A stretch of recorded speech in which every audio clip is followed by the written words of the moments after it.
Shalom, galera! Graça e paz. No nosso papo de hoje, tem um assunto muito sério para falar, muito mais do que imaginamos. Acredito que muitos ainda não entendem um papel muito importante no Evangelho, que é a respeito do ID. Com isso, quero que cada um entenda claramente o que a Bíblia diz para todos nós. Quero ler com vocês Mateus 28, 19, que diz assim: portanto, vão e façam discípulos entre pessoas de todas as nações, imergindo-as na realidade do Pai, do Filho e do Espírito Santo, ensinando-os a obedecer a tudo que lhes ordenei. E lembra-se, estarei com vocês até o fim da era. Jesus disse claramente: ide e façam discípulos. Em Marcos 16,15 ele diz: vão e pregue a palavra em todas as nações. Em Marcos vemos um complemento para Mateus, até porque não tem como fazer discípulos sem antes que tenha pregado o Evangelho. Mas mesmo com toda essa formalização, tendo uma palavra escrita, tendo uma palavra revelada a nós, ainda existe pessoas que não acham que deve ir e principalmente fazer discípulos. Acham que apenas deve ser a liderança da igreja, os pastores. Acham que esse dever não está incumbido sobre ela. Jesus ensina seus discípulos a fazer discípulos. Ou você acha que os 12 pararam por aí? Não, claro que não.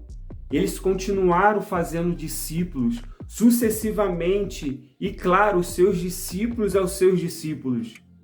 Nós precisamos continuar esse legado de proclamar o Evangelho e fazer discípulos e entender que a missão do ID não é apenas para a liderança de uma igreja com os pastores.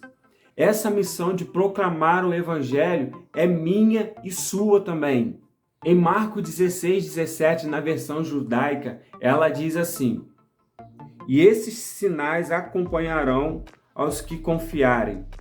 Em meu nome expulsarão demônios, falarão novas línguas, não serão afetados se apegarem serpentes ou beberem veneno, e curarão doentes impondo as mãos sobre eles. Nessa parte, Jesus fala a respeito da consequência ou o resultado de proclamar o Evangelho. Falarão novas línguas, expulsarão demônios em seu nome. Não serão afetados se pegarem em serpentes ou beber veneno, e curarão enfermos. Não sei se você tem percebido nesses últimos dias, ou tão pouco de pessoas que têm sido curadas e libertas. Algo que vimos frequentemente, que não tem acontecido muito nos dias de hoje. Eu não sei se você parou para pensar e chegou a perguntar para si mesmo, por que não vemos mais com tanta frequência esses exemplos acontecendo nos dias de hoje? E eu tenho uma resposta para isso. É uma resposta muito simples. E talvez você possa até ficar um pouco escandalizado, mas é preciso ser dito. Esses sinais não estão acontecendo porque não temos pregado o Evangelho. Nós não temos pregado as boas novas que Jesus deixou para nós. Todos esses sinais são resultados de quando o Evangelho é anunciado. Claro, um outro fator muito importante pelos sinais de não estar acontecendo é a fé. Olha o que Marcos 16:17 diz, ele deixa claro a respeito disso. Esses sinais acompanharão. Esses sinais só pode acontecer quem for, só pode ser acompanhado a quem ir. E aos que confiarem, claro, também é preciso acreditar no que Deus é capaz de fazer. Vemos alguns lugares deixando de pregar o Evangelho com a sua graça redentora, para falar de vida bem-sucedida aqui na terra, prosperidade, vida amorosa e por aí se vai. Não podemos perder tempo. Deus quer usar a minha vida e sua vida para proclamar o Evangelho de Jesus.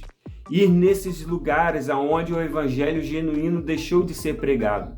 Talvez você pense: eu não fui chamado para isso, eu não fui chamado para pregar a palavra, eu não tenho um chamado de evangelista. Agora eu te faço uma pergunta, meu querido. Quem te disse que você não tem um chamado para pregar o evangelho? Quem te disse que você não tem um chamado para ser um evangelista? Eu quero ser bem sincero com você, mas o único ser que possa estar falando isso com você é o diabo, em sua consciência. Pois é isso que ele quer. Ele não quer que nós avançamos no reino para proclamar o evangelho.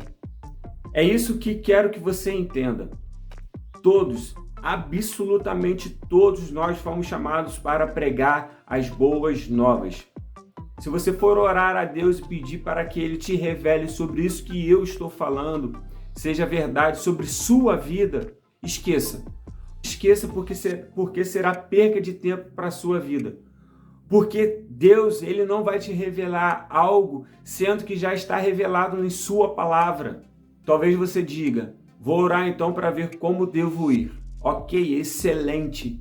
Mas não deixe de ir se por acaso Ele não falar com você como deve ir pregar o evangelho. Porque muitas das vezes não importa a maneira como você irá, mas o que mais importa é que você vá. Nós precisamos voltar a falar das boas novas para que os sinais voltem a operar em nosso meio. Não podemos perder mais tempo. Devemos agarrar a oportunidade que temos em nossa nação, aonde ainda é liberado o anúncio do evangelho, aonde existem leis que apoiam o cristianismo e deixam que o evangelho seja anunciado. Quero te encorajar a levar o evangelho para aqueles que ainda não ouviram ou já se afastaram dele. Meu querido, não perca tempo. Agora mesmo, terminando esse vídeo, encaminhe alguma mensagem, fale algo para alguém, diga que Jesus o ama. Você é um discípulo de Jesus, chamado para fazer discípulos. Ide pregar o evangelho a toda criatura, fazer discípulos. Essa é a missão de todo cristão. Meu querido, entenda essa palavra, entenda esse papo para você, que você entenda e que Deus te abençoe, em nome de Jesus. Até mais.